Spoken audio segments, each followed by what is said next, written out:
بسم اللہ الرحمن الرحیم۔ السلام علیکم، میں آپ کا بھائی انضمام، ڈیون ٹی وی پر خوش آمدید۔ جدائی کا غم ناقابل برداشت، شوہر کی وفات کے صرف 19 منٹ بعد ہی بیوی بھی چل بسی۔ واقعہ مصر میں پیش آیا، جہاں دونوں میاں بیوی کی شادی کو 55 برس بیت گئے تھے اور وفات کے بعد دونوں کا جنازہ بھی ایک ساتھ ہی اٹھایا گیا۔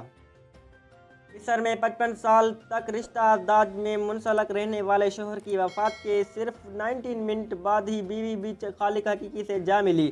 اردو نیوز کی رپورٹ کے مطابق یہ واقعہ مصر میں قطن الخیریہ کے دیہی علاقے میں پیش آیا، جہاں 8 دسمبر کو مغرب کی اذان کے بعد شوہر کا انتقال ہوا، اور جیسے ہی یہ اطلاع وفات پانے والے شخص کی بیوی کو ملی تو وہ اس پر بہت زیادہ افسردہ ہوئی اور صدمہ برداشت نہ کر سکے، اور ابھی تک شوہر کی جنازہ اور تدفین وغیرہ کے معاملات بھی مکمل نہیں ہوئے تھے، اور جس کی بیوی صرف 19 منٹ بھی جدائی میں نہ گزار پائی تھی اور خالق حقیقی سے جا ملی، جس کے بعد دونوں کا جنازہ ایک ساتھ ہی اٹھایا گیا، جس میں پورا علاقہ بھی شریک تھا، اور یہ منظر کچھ ایسا ہی تھا جیسا آج سے 55 سال پہلے ان کی شادی کے دن تھا۔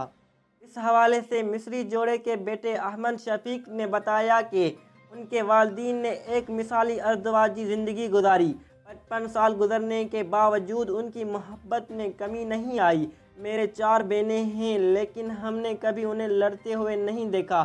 ہماری والدہ کو سینے کا کینسر ہو گیا تھا، جس کا علاج جاری تھا، تاہم علاج کے باعث وہ بہت زیادہ کمزور اور لاغر ہو گئی تھی، اور یہ چیز ہمارے والد کے لیے بہت زیادہ پریشانی کا باعث تھی۔ اس کی وجہ سے وہ خود بھی بیمار ہو گئے تھے۔ دوسری طرف بھارت میں نوبیاں ہٹا جوڑے نے بے روزگاری سے تنگ آ کر خودکشی کر لی۔ کورونا وبا کے لاک ڈاؤن کے دوران شوہر بے روزگار اور مقروض ہو گیا۔ قرض مانگنے والوں سے تنگ آ کر میاں بیوی نے زہریلی دوا پی لی۔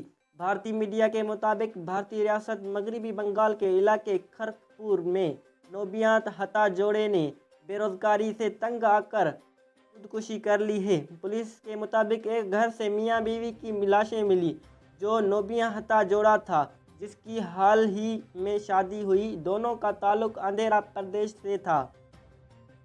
بتایا ہے کہ شوہر آندھرا پردیش میں محنت مزدوری کرتا تھا، لیکن کورونا وبا کے باعث لاک ڈاؤن لگ گیا اور کاروباری سرگرمیاں ٹھپ ہو گئیں۔ لیکن یہ شخص لاک ڈاؤن سے 2 روز قبل شادی کر کے اپنی اہلیہ کو گھر لایا تھا، کہ تاہم لاک ڈاؤن لگنے سے بے روزگار ہو گیا۔ اس عرصے میں قرضہ لیتا رہا، لیکن قرض واپسی کے مطابق اور بے روزگاری سے تنگ آ کر نوبیاں ہٹا جوڑے نے کیڑے مار دوا پی کر اپنی زندگیوں کا خاتمہ کر لیا۔ پولیس نے دونوں کی لاشوں کو قانونی کارروائی کے بعد متعلقہ علاقے میں بھیج دیا گیا۔ مزید ڈیون ٹی وی چینل کو سبسکرائب کریں، لائک کریں اور بیل آئیکن پر کلک کریں۔